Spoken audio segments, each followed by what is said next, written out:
What happened here at this community pool, I'm told, is indicative of what's playing out far too often across Pima County. Disturbing scenes of people acting strangely and sometimes in a threatening way, as what appeared to be the case here. The family, which includes a 13 News employee, tells me they're disappointed with the deputy's response, so I took their concern to the sheriff. Sheriff's Department. Okay.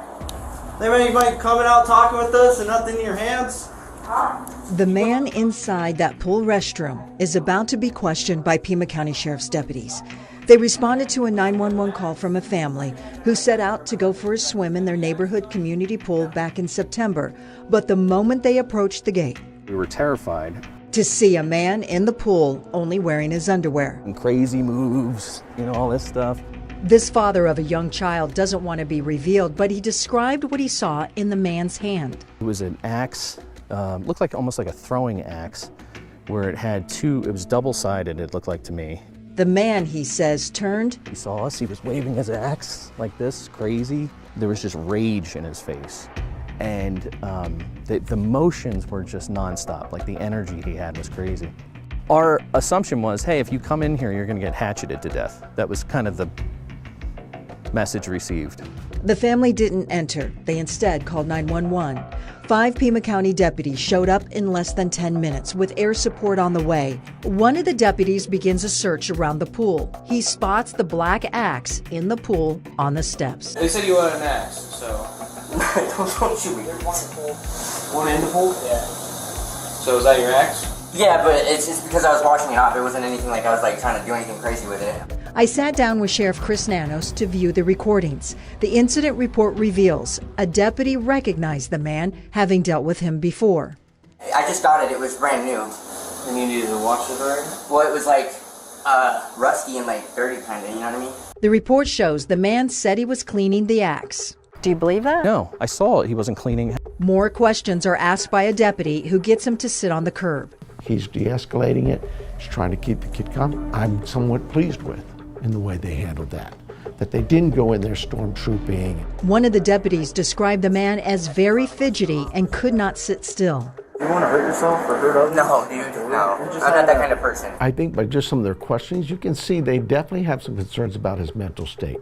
Court records show more than a dozen drug arrests involving meth and heroin, the most recent a little over a month ago. The records also describe a history of mental illness. Here's his mental health. 100%. Were you having an imaginary sword fight in the pool? No, it wasn't like that. I wasn't swinging it around like I was trying to or anything like that. The report reveals the deputies determined that what he was doing was suspicious and unusual, but it was not against the law. It was not illegal to act the way he was, and it was not illegal to carry an axe. They gave the man his axe back, putting it in his backpack, and then the deputies and the family watched him leave. I am confused, I'm outraged. I wanted some sort of intervention other than giving him his axe back and telling him, have a nice day. Something was wrong here because we were treated almost like we were bothering them. That's what it felt like for calling 911. I will be looking into this case because that's disturbing.